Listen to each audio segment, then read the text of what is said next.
आज हम लोग मौर्योत्तर काल पढ़ेंगे। आज हम लोग क्या पढ़ेंगे? मौर्योत्तर काल। मौर्य काल हमारा समाप्त हो गया और अब हम लोग मौर्योत्तर काल आज से पढ़ेंगे। देखिए, मौर्योत्तर काल का जो समय है वो 200 बीसी से 300 एडी तक का समय है। मौर्योत्तर काल का कितना समय है? 200 बीसी से लेकर 300 एडी तक का समय है। अभी जो हम लोग लगभग 520 सालों का इतिहास पढ़ेंगे। हम लोग 500 ईयर्स का इतिहास आज हम लोग पढ़ेंगे मौर्योत्तर काल में। मैंने आपको बताया था कि अशोक की मृत्यु के साथ ही, मैंने आपको क्या कहा था? अशोक की मृत्यु के साथ ही मौर्य वंश की राजनीतिक एकता का प्रादुर्भाव भी शुरू हो गया था, पतन भी शुरू हो गया था। और अशोक की मृत्यु हुई थी 232 बीसी में। और मैंने कहा था आपको कि अशोक की मृत्यु के ठीक कुछ समय पहले भारत के उत्तर पश्चिम भाग में यवन आक्रमण हुआ। और इस आक्रमण को दबाने के लिए अशोक ने अपने बेटे जालौक को भेजा। और जालौक ने क्या किया? कश्मीर में जाकर स्वतंत्र शासन अपना स्थापित कर लिया। ये सब मैंने आपको पढ़ाया था। कहने का अर्थ है कि अशोक की मृत्यु के कुछ समय पूर्व से ही भारत की उत्तर पश्चिम सीमा असुरक्षित हो गई थी और उसका फायदा विदेशी आक्रमणकारियों ने उठाया, है ना? एक चीज यह। दूसरी बात यह मैं आपको कहना चाह रहा हूं कि मौर्योत्तर काल जो है, आईएएस की जो प्रारंभिक परीक्षा होती है उसमें प्रश्न लगभग नहीं के बराबर आते हैं। क्वेश्चन लगभग नहीं के बराबर आते हैं। यह चैप्टर आईएएस प्री के लिए बहुत ज्यादा इंपॉर्टेंट नहीं है। उत्तर प्रदेश पीसीएस में इससे क्वेश्चन रहते हैं और कभी कभी क्वेश्चंस बहुत स्टैंडर्ड पूछ दिए जाते हैं। देखिए, यहां से जो मौर्योत्तर काल से जो क्वेश्चन आता है वो मैक्सिमम आता है सिक्के, कॉइन्स, अभिलेख, कला, व्यापार वाणिज्य, ये सबसे क्वेश्चंस रहते हैं। ठीक। और कुछ राजा से, जो इस काल के प्रमुख राजा हुए उनके बारे में रहते हैं। बाकी इस काल से क्वेश्चन नहीं आते हैं। तो आईएएस प्री में लगभग देखा गया है कि यह काल उतना इंपॉर्टेंट नहीं है, लेकिन आप लोग पढ़िएगा, पढ़ाई आप छोड़िएगा नहीं। उत्तर प्रदेश लोक सेवा आयोग में जो प्रश्न आते हैं कभी कभी काफी कठिन प्रश्न पूछ लिए जाते हैं। बाकी कमीशन में, जैसे झारखंड हुआ या बिहार पब्लिक सर्विस कमीशन हुआ, इस सब परीक्षाओं में ज्यादा इस चैप्टर से टफ क्वेश्चन नहीं आते हैं। आईएएस में लगभग क्वेश्चन नहीं के बराबर पूछे जाते हैं, लेकिन आप लोग तैयारी कीजिएगा क्योंकि आप लोगों के पास एक समग्र दृष्टिकोण होना चाहिए। आईएएस जो भी तैयारी करते हैं आईएएस यूपीएससी का, उनके पास एक हॉलिस्टिक नॉलेज हर चीज का होना चाहिए, संपूर्ण जानकारी उनके पास होना चाहिए। ज्यादा डेप्थ में तो नहीं, लेकिन थोड़ा थोड़ा जानकारी हर पाठ्यक्रम के हर बिंदु का होना चाहिए। तो ये मौर्योत्तर काल हम लोग 200 बीसी से 300 एडी तक का है ना, और इसको हम लोग पढ़ेंगे। देखिए, मौर्योत्तर काल का सबसे पहला पॉइंट हम परिचय पढ़ेंगे। सबसे पहला हम क्या पढ़ेंगे? परिचय पढ़ेंगे। देखिए, परिचय में यह है कि मौर्यों ने जो एक विशाल साम्राज्य स्थापित किया था, लेकिन अशोक की मृत्यु के ठीक 50 वर्ष के भीतर यह साम्राज्य इतिहास का एक विषय वस्तु बन गया, इतिहास का एक अध्याय बन गया। पूर्वी भारत में, पश्चिमी भारत में, दक्कन भारत में, पूर्वी भारत में, पश्चिमी भारत में, दक्कन भारत में, ये सब जो है यहाँ के मौर्यों के बाद स्थानीय राजवंश ने इस पर यहाँ पर शासन किया। जैसे शुंग का शासन किए, कण्व शासन किए, सातवाहन शासन किए। ये सब जो है क्षेत्रीय राज्य शक्ति में आ गए। और भारत के उत्तर पश्चिम भाग में सबसे पहले, चूंकि उत्तर पश्चिम सीमा कमजोर हुई, तो इंडो ग्रीक आए, उसके बाद शक आए, फिर पार्थियन आए, फिर कुषाण आए और फिर सासानियन आए। ठीक, ये तीनों जो है चारों विदेशी आक्रमणकारी, इंडो ग्रीक, शक, पार्थियन, कुषाण, सासानियन। देखिए भारत पर सबसे पहले जो हमला किया वो ईरानी ने किया। क्या याद होगा? ईरानी के बाद यूनानी आए, यूनानी के बाद इंडो ग्रीक आए। ये सब कभी कभी क्रम परीक्षा में आपसे पूछ लिया जाता है। इंडो ग्रीक के बाद शक आए, शक के बाद पार्थियन आए, पार्थियन के बाद कुषाण आए, कुषाण के बाद सासानियन आए। ये सब परीक्षाओं में आपसे कभी कभी परीक्षा पूछ लिया जाता है। ये क्रम बताइए। ठीक, ये ध्यान में आप लोग थोड़ा सा रखिएगा। यह तो हो गया इस काल का परिचय। उसके बाद परिचय के बाद है स्रोत। इस काल का स्रोत, स्रोत से क्वेश्चन आते हैं और बहुत ही, स्रोत जो है दो ही प्रकार का स्रोत होता है। स्रोत कितने प्रकार के होते हैं? दो ही प्रकार के स्रोत होते हैं। कौन कौन स्रोत होते हैं? तो साहित्यिक स्रोत और पुरातात्विक स्रोत। पुरातात्विक स्रोत में दो ही स्रोत इंपॉर्टेंट हैं अगर देखा जाए तो, अभिलेख और सिक्के। अभिलेख और सिक्के ये जो है पुरातात्विक स्रोत में है। साहित्यिक स्रोत में तो इस काल में विदेशी साहित्य भी लिखा गया है। हम विदेशी साहित्य का भी चर्चा करेंगे, लेकिन यहाँ पर हम आपको साहित्यिक स्रोत में जो देशी साहित्यिक स्रोत है उसी का यहाँ पर हम आपके पास चर्चा करेंगे। और जब विदेशी आक्रमण पढ़ाएंगे तो उसी के साथ हम विदेशी स्रोत का भी चर्चा साथ साथ कर देंगे। विदेशी साहित्य का भी चर्चा हम साथ साथ कर देंगे।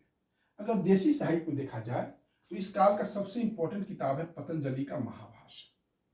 पतंजलि बताएंगे कौन है, लेकिन अभी आप जान समझिए कि पतंजलि ने एक महाभाष्य नाम का किताब लिखा था। उसके बाद आपके हैं विशाखदत्त। विशाखदत्त का नाम आप लोगों ने सुना होगा, मैंने मुद्रा राक्षस का चर्चा किया था। लेकिन विशाखदत्त ने एक किताब लिखा था देवी चंद्रगुप्तम। देवी चंद्रगुप्तम, उससे भी इस काल के बारे में हमें सूचना मिलता है। विशाखदत्त के देवी चंद्रगुप्तम से, पतंजलि के महाभाष्य से सूचना मिलता है, विशाखदत्त के देवी चंद्रगुप्तम से परिचय मिलता है। उसके बाद हम लोगों के पास इंपॉर्टेंट राइटर है एक कालिदास। कालिदास को भारत का शेक्सपियर भी कहा जाता है, थोड़ा सा इसको ध्यान रखिएगा। भारत का शेक्सपियर भी कहा जाता है। शेक्सपियर कहाँ के रहने वाले थे? इंग्लैंड के बहुत बड़े नाटककार थे। ठीक, तो कालिदास को भारत का शेक्सपियर कहा जाता है। कालिदास ने एक किताब लिखा था मालविका अग्निमित्र। मालविका अग्निमित्र है ना, ये सब काफी इंपॉर्टेंट किताब है। ये सब परीक्षाओं में आता है, इसको आप लोग थोड़ा सा ध्यान से याद कीजिएगा, ऐसा नहीं। एक है सुबंधु। सुबंधु, सुबंधु एक नाटककार थे और इन्होंने भी किताब लिखा था स्वप्नवासव दत्ता। स्वप्नवासव दत्ता, देखिए स्वप्नवासव दत्ता दो आदमी लिखे हैं, भास भी लिखे हैं और सुबंधु भी लिखे हैं। स्वप्नवासव दत्ता, सुबंधु जो है स्वप्नवासव दत्ता ये नाटक है, इसको थोड़ा सा ध्यान में रखिएगा। सुबंधु जो लिखा है स्वप्नवासव दत्ता वो एक नाटक है और भास ने भी स्वप्नवासव दत्ता लिखा है। दोनों राइटर ने स्वप्नवासव दत्ता लिखा है। उसके बाद अश्वघोष है आपके। अश्वघोष ने क्या लिखा था? तो अश्वघोष ने बुद्ध चरित्र लिखा था, महात्मा बुद्ध का जीवन चरित्र लिखा था, बुद्ध चरित्र। बुद्ध चरित्र के बाद आपका है सूत्रालंकार, सौंदर्यानंद। सौंदर्यानंद सौंदर्यानंद जो है यह संस्कृत में काव्य के रूप में प्रस्तुति है। संस्कृत में काव्य रूप में ये लिखा गया अश्वघोष का ये किताब। ये सारे ग्रंथ बौद्ध धर्म से प्रभावित हैं। अश्वघोष जो है कनिष्क के राज कवि भी थे और चतुर्थ बौद्ध संगीति जब हुआ था तो उसका अध्यक्षता किए थे अश्वघोष और वसुमित्र ने। ठीक, अश्वघोष हो गया। अश्वघोष के बाद आपका जो इंपॉर्टेंट राइटर है वह है एक हाल। हाल जो है एक सातवाहन राजा है। हाल क्या है? एक सातवाहन राजा है, ठीक, और ये राजा है और इन्होंने एक किताब लिखा था गाथा सप्तशती। इन्होंने कौन सा किताब लिखा था? गाथा सप्तशती। गाथा सप्तशती जो है प्राकृत भाषा में लिखा हुआ है, इसको याद रखिएगा। गाथा सप्तशती प्राकृत भाषा में है और ब्राह्मी लिपि में है। और किस लिपि में है? ब्राह्मी लिपि में। हाल एक सातवाहन राजा थे जिन्होंने गाथा सप्तशती लिखा था, जो प्राकृत भाषा में है, ब्राह्मी लिपि में है। यह एक प्रेम काव्य है। यह क्या, कैसा किताब है? प्रेम संबंधित है। कविता जो है प्रेम का वर्णन है इसमें, ये सब थोड़ा ध्यान में रखिएगा। और हाल के दरबार में दो विद्वान रहते थे, गुणाढ़ और सर्ववर्मन। और कौन रहते थे? सर्ववर्मन। गुणाढ़ ने बृहद कथा लिखा और सर्ववर्मन ने कातंत्र नाम का किताब का रचना किया। गुणाढ़ ने बृहद कथा लिखा और सर्ववर्मन ने कातंत्र लिखा। ये दो हाल के दरबार में रहते थे। एक थे चरक संहिता। चरक संहिता भी इसी काल का लिखा हुआ है और इसके राइटर हैं चरक, ठीक। एक है कामसूत्र। कामसूत्र लिखे थे वात्स्यायन। कौन लिखे थे? वात्स्यायन। इसमें नगरीय जीवन का झांकी मिलता है कामसूत्र में, है ना, और बहुत सारे इसमें वर्णन है। यही आपका इस काल का साहित्य के बारे में आपके पास जो जानकारी चाहिए वो मैंने आपको दे दिया। बाकी जो साहित्य कुछ है इसमें बचे हुए, तो जहां मैं पढ़ाऊंगा वहां पर उसका वर्णन कर दूंगा। साहित्य के बाद है पुरातात्विक साक्ष्य। साहित्य के बाद क्या है? पुरातात्विक साक्ष्य। तो पुरातात्विक साक्ष्य में जो दो चीज है आपका, इस काल का सिक्का सबसे इंपॉर्टेंट है। सिक्के से क्वेश्चन प्रायः आते हैं, इसको आप लोग थोड़ा ध्यान रखिएगा।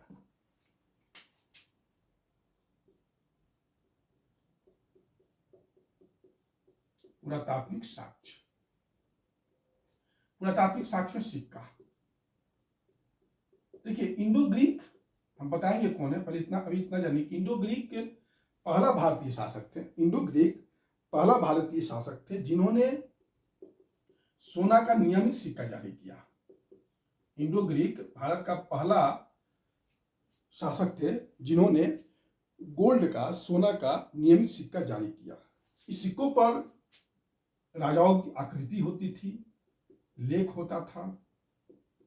इसके पहले सिक्कों पर आकृति नहीं राजा का होता था और लेख नहीं होता था। लेकिन इंडो ग्रीक पहला शासक थे, भारतीय शासक थे, जिन्होंने सोना का सिक्का जारी किया और नियमित सिक्का जारी किया। सोना का नियमित सिक्का जारी किया और उस पर उनका आकृति होते थे और लेख होते थे। ये काफी इंपॉर्टेंट चीज है, इसको थोड़ा सा आप लोग ध्यान रखिएगा। इंडो ग्रीक शासक में एक थे स्ट्रेटो सेकेंड। स्ट्रेटो कौन थे? सेकेंड थे। और इनका समय है 25 बीसी से 10 एडी। स्ट्रेटो द्वितीय का समय है 25 बीसी से 10 एडी। स्ट्रेटो द्वितीय ने सीसा का सिक्का जारी किया था, इसको याद में रखिएगा। ये उत्तर प्रदेश में प्रायः पूछा जाता है। सीसा का सिक्का जारी किया था स्ट्रेटो द्वितीय ने, जो हिंद यवन शासक थे, इंडो ग्रीक शासक थे, जिनका समय 25 बीसी से 10 एडी तक है। उन्होंने सीसा का सिक्का जारी किया था।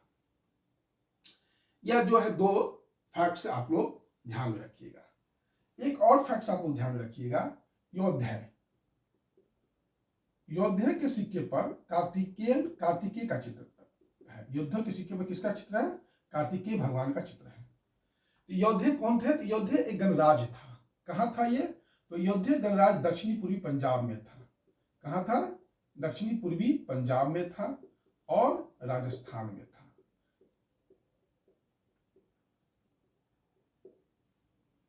कुछ गणराज्य है आपको उत्तर पश्चिम भारत में मिलेंगे, जैसे योध्या हुआ, अर्जुनायन हुआ। इस सब को फाइनली जो है समाप्त करता है समुद्रगुप्त। गणतंत्र को समाप्त करने वाला फाइनली जो राजा है वो भारत से समुद्रगुप्त को ही क्रेडिट जाता है। तो उस समय अर्जुनायन योध्या जो थे, उन्होंने अपने सिक्कों पर कार्तिकेय भगवान का चित्र अंकन किया था। इसको थोड़ा सा आपको ध्यान रखिएगा। ये सारा क्वेश्चन उत्तर प्रदेश का है, ध्यान रखिएगा। ये सारा क्वेश्चन कहाँ का है? उत्तर प्रदेश का है। उत्तर प्रदेश में कुछ यहां से क्वेश्चन कभी कभी पूछ दिया जाता है। तो उसके लिए चिंता मत कीजिए, जितना मैं पढ़ा रहा हूं उसी से आएंगे, उतना ही से आपका काम हो जाएगा। अब हम लोग अभिलेख देखें।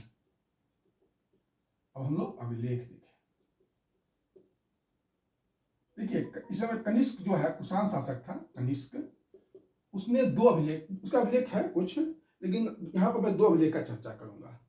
एक है सारनाथ बौद्ध अभिलेख, सारनाथ बौद्ध अभिलेख। पूछ लिया जाता है कि ये जो कनिष्क का सारनाथ बौद्ध अभिलेख है, इसका डेट क्या है? इसका डेट है 81 AD। देखिए, कनिष्क का राज्यारोहण हुआ था 78 AD में, ठीक। और ये जो बौद्ध अभिलेख था, ये पहले मथुरा में था। कहाँ था? मथुरा में था। तो राज्यारोहण के 3 साल के बाद इसको कनिष्क ने उठाकर सारनाथ में स्थापित कर दिया था, तो हो गया 81 AD। ये कभी कभी परीक्षाओं में आपसे पूछा जा सकता है। कनिष्क का सारनाथ अभिलेख, बौद्ध अभिलेख कहाँ था? पहले तो मथुरा में था, और राज्यारोहण के 3 साल के बाद, मतलब 81 AD में इसको सारनाथ में इसने स्थापित कर दिया। क्लियर? कनिष्क का एक दूसरा अभिलेख है रवतक अभिलेख। कौन अभिलेख है? रवतक अभिलेख। रवतक अभिलेख में कनिष्क ने 4 शहर का चर्चा किया है। कौन कौन शहर का चर्चा किया है? तो कौशाम्बी का चर्चा किया है, साकेत का चर्चा किया है, पाटलिपुत्र का चर्चा किया है, और चंपा का चर्चा किया है। चंपा जानते ही होंगे, पाटलिपुत्र भी जानते ही होंगे, साकेत जानते ही होंगे, कौशाम्बी जानते ही होंगे। ये सब सारा शहर का चर्चा हमने 6th सेंचुरी BC जब पढ़ा रहे थे आपको, तो हमने आपको बताया था। यह कनिष्क का रवतक अभिलेख है। उसके बाद कुछ अभिलेख और है जो इंपॉर्टेंट है, जैसे कि आपका रुद्रदामन का जूनागढ़ अभिलेख। रुद्रदामन का जूनागढ़ अभिलेख। देखिए, रुद्रदामन जो था वो शक शासक था, शक शासक था, और यह भारत के पश्चिम भाग में, मतलब गुजरात में ये शासक था। कहाँ का शासक था? गुजरात में था।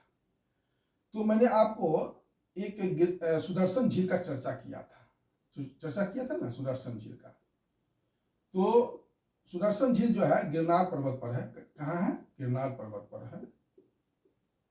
तो वहां पर चंद्रगुप्त मौर्य ने एक सुदर्शन झील का निर्माण करवाया था, और बाद में अशोक ने उस झील से एक नहर निकाला था, और इस दोनों की जानकारी हमें रुद्रदामन का जूनागढ़ अभिलेख से होता है, ठीक। लेकिन बाद में यह जो झील था, यह किसी कारण से टूट गया होगा, अब इसकी मरम्मत की जरूरत थी रुद्रदामन के समय में।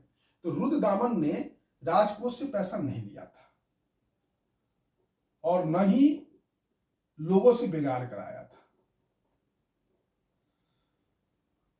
याद रखिएगा, न ही किसी से, पब्लिक से, लोगों से बेगार करवाया, मतलब मुफ्त में किसी से काम भी नहीं लिया, बेगार नहीं करवाया, और न ही राजकोष से, अब शायद अपनी व्यक्तिगत पैसे खर्च से, व्यक्तिगत जो इसका पॉकेट था, पर्सनल पॉकेट से इसने खर्च किया था। इसको थोड़ा सा आप लोग ध्यान रखिएगा, बहुत इंपॉर्टेंट चीज है। बेगार इसने नहीं करवाया था। इस नहर का निर्माण करवाने, मरम्मत करवाने के लिए इसने लोगों से बेगार नहीं करवाया था।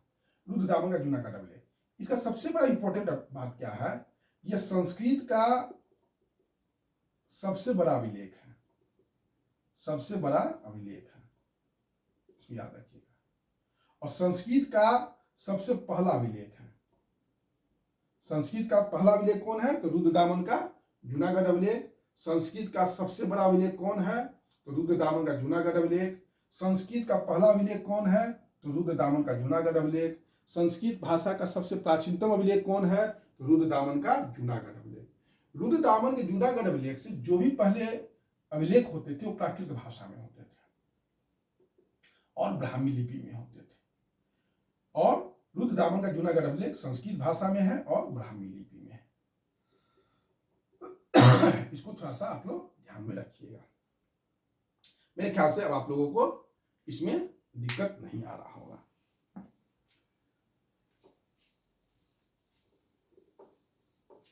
एक है खारवेल का हाथी गुम्फा अभिलेख।